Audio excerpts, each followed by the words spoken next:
Mga kababayan nating seniors, kung kayo ay 60 o 65 pataas, makinig kayo ng mabuti dahil mayroon akong napakahalagang balita na kailangan ninyong marinig ngayong araw na ito. Nakita ko na maraming seniors ang confused, maraming nag-aalala at maraming naghihintay ng tamang impormasyon tungkol sa balitang ito na kumakalat sa Facebook, sa group chats at sa inyong mga kapitbahay. May mga seniors na nagsasabi na pwede na daw silang mag-apply. May mga naghahanap na ng forms at may mga pumipila na sa DSWD. Pero huwag muna kayong magmadali mga kababayan dahil ang totoo hindi pa ito batas. Hindi pa ito opisyal na batas na pwede nang kunin. Pero bakit ko ito sinasabi na approved? Dahil approved na nga ito sa House of Representatives noong May 2024 with 232 affirmative votes. Walang kahit isang congressman ang tumutol dito at yan ay very good news para sa inyo. Pero sandali lang, kailangan pa itong dumaan sa Senate at pagkatapos ay pipirmahan pa ng presidente bago ito maging official na batas. Kaya ang gagawin natin ngayong video na ito, tutulungan ko kayong intindihin kung ano talaga ang nangyayari para hindi kayo malito, para hindi kayo mabiktima ng fake news at para handa kayo kapag dumating na ang tunay na oras na pwede na kayong mag-apply. Dahil alam ko na marami sa inyo ay umaasa dito. Marami ang kailangan talaga ng tulong na ito at ayoko naman na umasa kayo sa maling impormasyon. Kaya mga kapatid, pakinggan ninyo ako ng mabuti dahil ipapaliwanag ko sa inyo lahat ng detalye. Sasabihin ko kung sino talaga ang makakakuha nito. Magkano ba talaga ang matatanggap ninyo? Kailan kayo magsisimulang makatanggap kung sakaling maging batas na ito? At ano ang mga dapat ninyong gawin ngayon habang naghihintay? Hindi ako magsasabi ng mga pangako na hindi sigurado, kundi ang totoo lang yung mga nanggaling sa official na sources para alam ninyo kung saan kayo lulugar. At sa dulo ng video na ito, mayroon pa akong mga special tips para sa inyo kung paano ninyo ma-maximize ang inyong retirement benefits. Kahit na may SSS, GSIS, o kahit wala kayong pension sa ngayon. Kaya manatili kayo hanggang dulo dahil baka yung impormasyon na yon ang makatulong sa inyo ng malaki. Una sa lahat, ano ba talaga itong Universal Social Pension na ito at bakit ito napakahalagang balita para sa lahat ng senior sa Pilipinas? Tingnan natin ang kasaysayan nito para maintindihan ninyo. Alam ninyo ba na sa kasalukuyan, meron na tayong tinatawag na Social Pension Program for Indigent Senior Citizens o ang SPISC. Ito ay tumatanggap ang mga indig seniors ng monthly stipend na Pico 1,000 kada buwan mula sa DSWD. Pero ang problema dito mga kapatid, hindi lahat ng seniors ay qualified. Kailangan mong patunayan na ikaw ay indigent. Ibig sabihin walang regular income, walang pensyon mula sa SSS or GSIS, walang family support at kailangan mong mahirap talaga. At kahit na qualified ka, ang nakakalungkot, maraming seniors ang naghihintay sa wait dahil kulang ang budget ng gobyerno. As of late 2025, umabot na sa mahigit 1 million indigent seniors ang naghihintay pa rin na makapasok sa programa dahil walang pondo.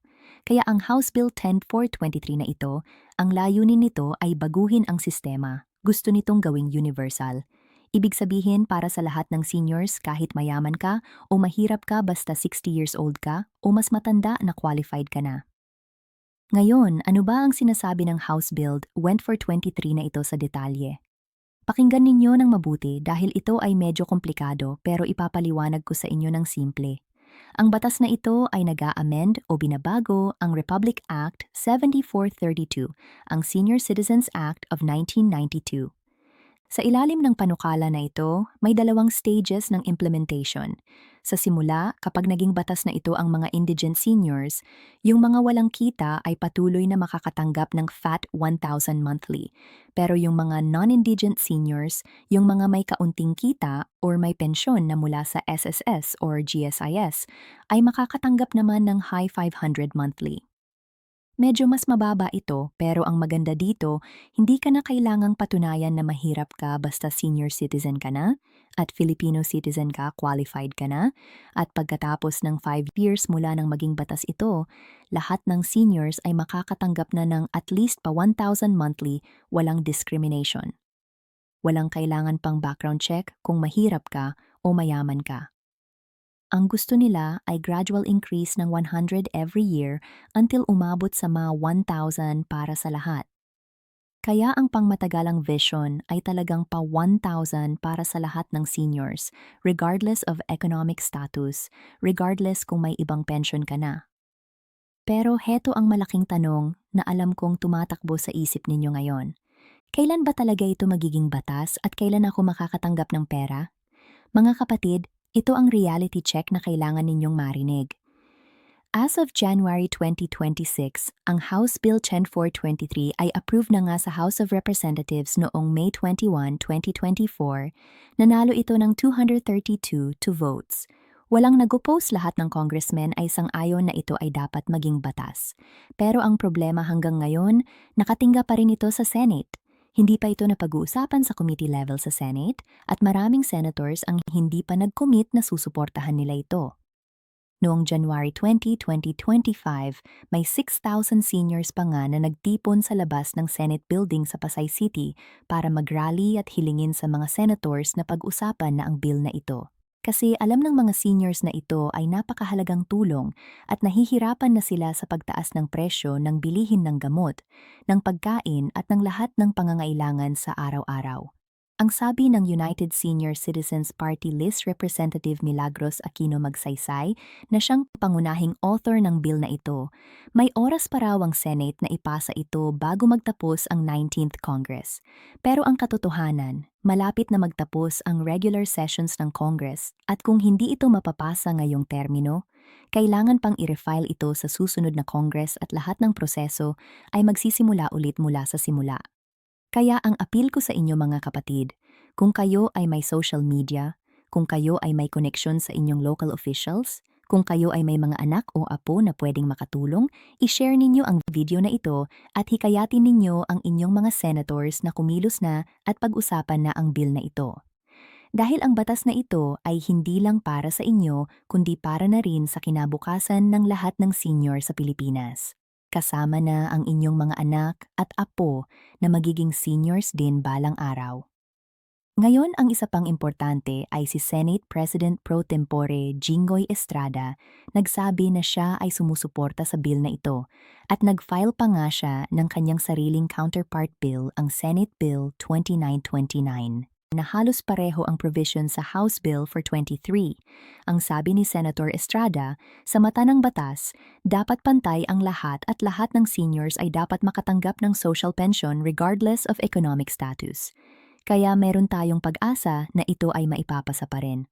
Pero kailangan ng strong advocacy, kailangan ng public pressure, at kailangan na marinig ng mga senators na ito ay talagang kailangan ng mga seniors. Pero habang naghihintay tayo, ano ba ang meron ngayon na available para sa inyo, mga kapatid? Dahil ayaw ko namang umasa kayo sa isang bagay na hindi pa sigurado. Kaya ipapaalala ko sa inyo kung ano ang pwede ninyong kunin ngayong 2025. At 2026, ang Social Pension for Indigent Senior Citizens or ang SPISC ay patuloy na tumatakbo. Kung kayo ay indigent senior, walang regular income, walang pensyon mula sa SSS or GSIS, walang family support, at kayo ay frail disability, pwede kayong mag-apply sa inyong local OSCAR office o sa DSWD field office. Ang current stipend ay 1,000 monthly pero ang payout ay ginagawa semi-annually, ibig sabihin twice a year. Kaya ang matatanggap ninyo ay 5 to 6,000 every 6 months.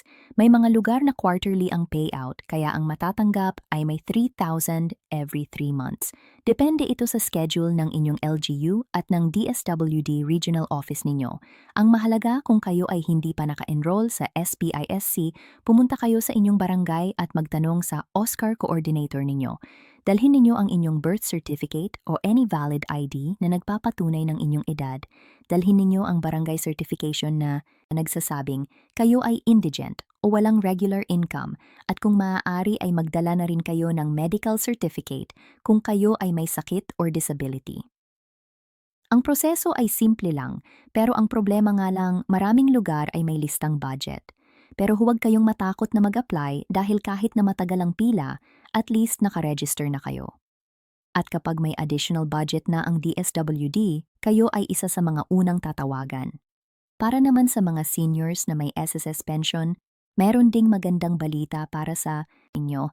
Ang SSS ay nag-implement na ng pension reform program at meron na itong Tranche 1 na nagsimula noong September 2025. Ang retirement at disability pensioners ay nakatanggap na ng 10% increase habang ang survivor pensioners ay nakatanggap ng 5% increase.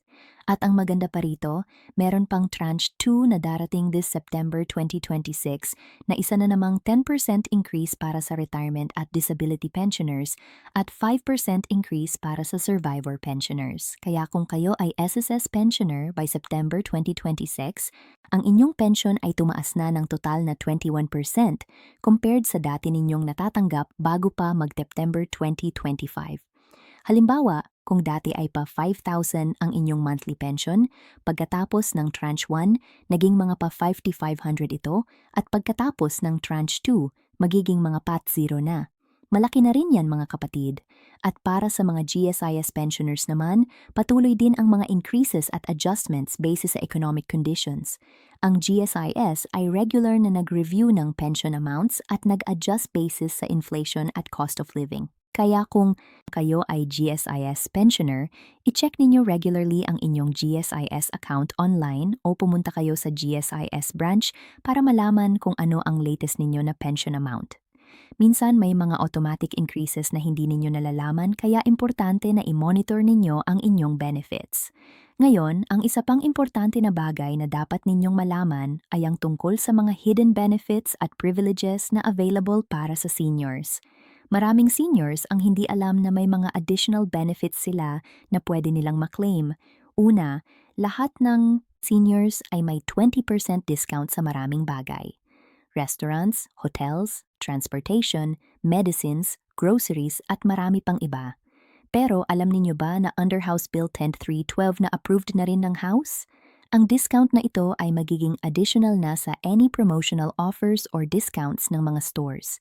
Ibig sabihin, kung may 50% off sale sa isang produkto, pwede pa rin kayong mag-avail ng 20% senior discount on top of that sale price.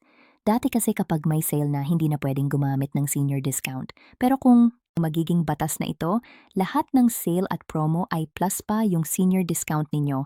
Kaya maging aware kayo at huwag kayong mahiyang magtanong sa cashier kung ano ang rights ninyo. Pangalawa, ang PhilHealth benefits ninyo. Lahat ng seniors ay may special PhilHealth benefits at ang mga indigent seniors ay exempted pa sa annual contribution. Kaya siguraduhin ninyo na ang inyong PhilHealth ay updated at active dahil ito ang makakatulong sa inyo sa hospitalization, sa mga operations, sa dialysis at sa iba pang medical procedures. Maraming seniors ang hindi nag-a-avail ng PhilHealth benefits nila dahil akala nila komplikado. Pero ang totoo, simple lang naman ito. Pumunta lang kayo sa PhilHealth office ninyo or sa hospital mismo at ituturuan kayo kung paano mag-file ng claims. Pangatlo, ang property tax exemption. Kung kayo ay may bahay or lupa at ang total value ay hindi lumalampas sa FOU 2 million, exempted kayo sa real property tax. Kaya pumunta kayo sa municipal or city assessor's office ninyo at mag-apply ng tax exemption. Malaki ang matitipid ninyo dito, lalo na kung ang inyong property ay nasa urban area at mataas ang tax. Pang-apat, ang express lane privilege. Sa lahat ng government offices, banks, commercial establishments at transportation terminals, dapat may express lane para sa seniors. Huwag kayong mahiyang gumamit nito dahil ito ay karapatan ninyo. Maraming seniors ang pumipila pa rin ng mahabang oras dahil nahihiya silang sabihin na senior na sila. Pero huwag kayong mahiya mga kapatid dahil ito ay batas na at obligasyon ng mga establishments na magbigay ng priority lane para sa inyo. Ngayon, ano ang mga dapat ninyong iwasan at ano ang mga red flags na dapat ninyong bantayan? Una, iwasan ang mga fake news at scams. Maraming nag-circulate na post sa Facebook na nagsasabing pwede na daw kayong mag-apply para sa 6,000 universal pension at may mga nag-aalok pa nga ng tulong sa pag-process ng application kapalit ng bayad. Mga kapatid, huwag ninyong paniwalaan ang mga yan.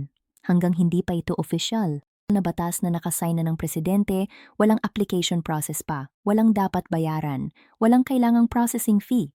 Lahat ng government programs ay libre. Walang dapat bayaran sa processing, kaya kung may lumapit sa inyo na nag-aalok ng tulong kapalit ng pera yon, ay scam. I-report ninyo yan sa DSWD or sa inyong local barangay officials.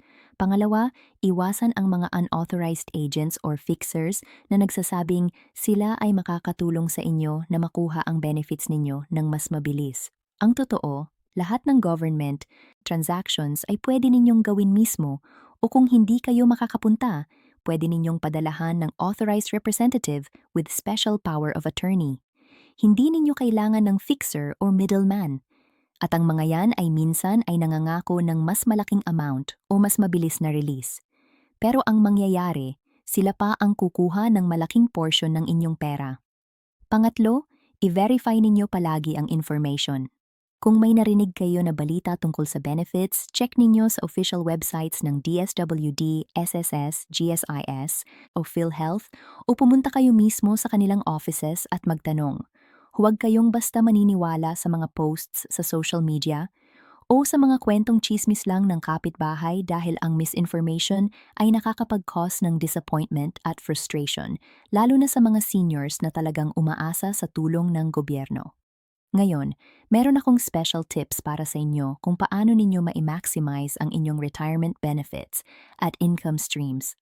Una, kung kayo ay eligible sa multiple programs, i-take advantage ninyo lahat. Halimbawa, kung kayo ay may SS pension at qualified din kayo sa social pension dahil mababa pa rin ang inyong total income, pwede kayong mag-apply sa both. Walang batas na nagsasabi na hindi pwede. Ang social pension ay designed para sa mga walang sufficient income. Kaya kung ang SSS pension ninyo ay hindi sapat, qualified pa rin kayo. Pangalawa, gamitin ang discount privileges ninyo wisely. Mag-grocery kayo sa mga araw na may extra sale o promo at gamitin ang senior discount. On top of that, bumili kayo ng gamot ninyo sa mga botika ng barangay o sa mga generic pharmacy na nag-aalok pa ng additional discount bukod sa mandatory 20%. At kung kailangan ninyong mag-travel, i-plan ninyo ng advance at mag-avail ng senior discount sa bus, jeep o airplane tickets. Pangatlo, kung kayo ay may savings kahit kaunti, i-invest ninyo safe at stable na options tulad ng government bonds or time deposits. Maraming seniors ang nagiiwan lang ng pera sa bahay o sa regular savings account na walang interest. Pero kung ilagay ninyo sa time deposit, kahit 1 to 2% interest lang yung pera ninyo, ay tumutubo pa rin over time. At kung kayo ay may konting knowledge sa pag-invest, pwede kayong mag-invest sa government treasury bonds na mas mataas ang interest rate at guaranteed ng gobyerno. Pang-apat, kung kayo ay qualified na makakuha ng assistance mula sa inyong LGU, huwag kayong mahiyang mag-inquire. Maraming cities at municipalities ang nag-aalok ng additional ayuda para sa seniors bukod sa national programs.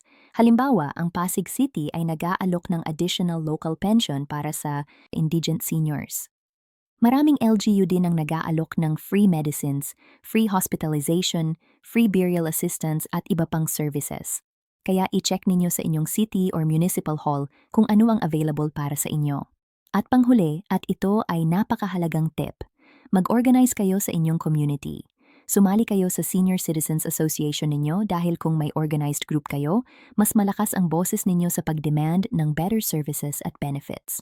Ang mga government officials ay mas nakikinig kapag may organized group na humihingi ng tulong kaysa sa individual na nagreklamo lang mag-isa. At sa pamamagitan ng association, malalaman ninyo agad ang mga updates sa benefits ang mga bagong programs at makakatanggap kayo ng tulong mula sa fellow seniors na may alam sa proseso. Mga kababayan, alam ko na mahaba na ang video na ito, pero gusto ko talagang masigurado na naintindihan ninyo lahat ng importante na impormasyon. Ang Universal Social Pension Bill na ito ay isang malaking pag-asa para sa lahat ng seniors. Pero kailangan pa natin ng patience at kailangan pa natin ng active participation para maging reality ito.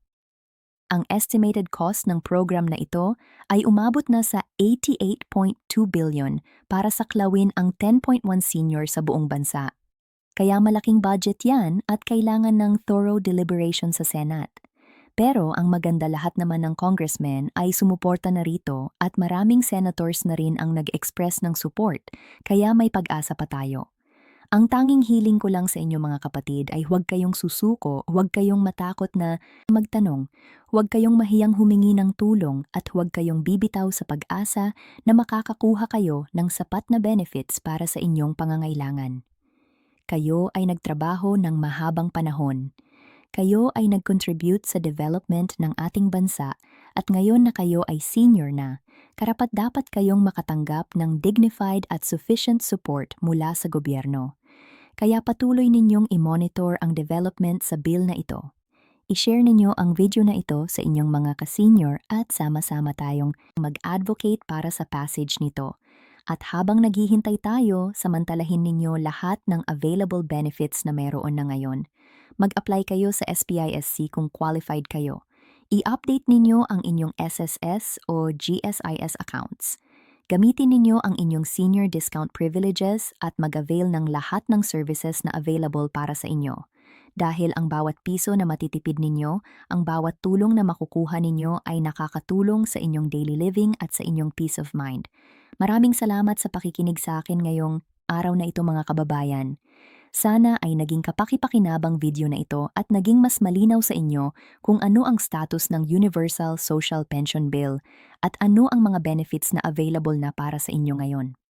Kung mayon kayong mga tanong o kung meron kayong gustong i-share na experience tungkol sa inyong senior benefits, mag-comment kayo sa baba at tutulungan ko kayong sagutin ang inyong mga katanungan. At kung nagustuhan ninyo ang video na ito, huwag ninyong kalimutang i-like at i-share para mas maraming seniors ang makarinig ng tamang impormasyon. Hanggang sa muli mga kababayan, ingat kayo palagi. Alagaan ninyo ang inyong kalusugan at mabuhay ang mga seniors ng Pilipinas. S.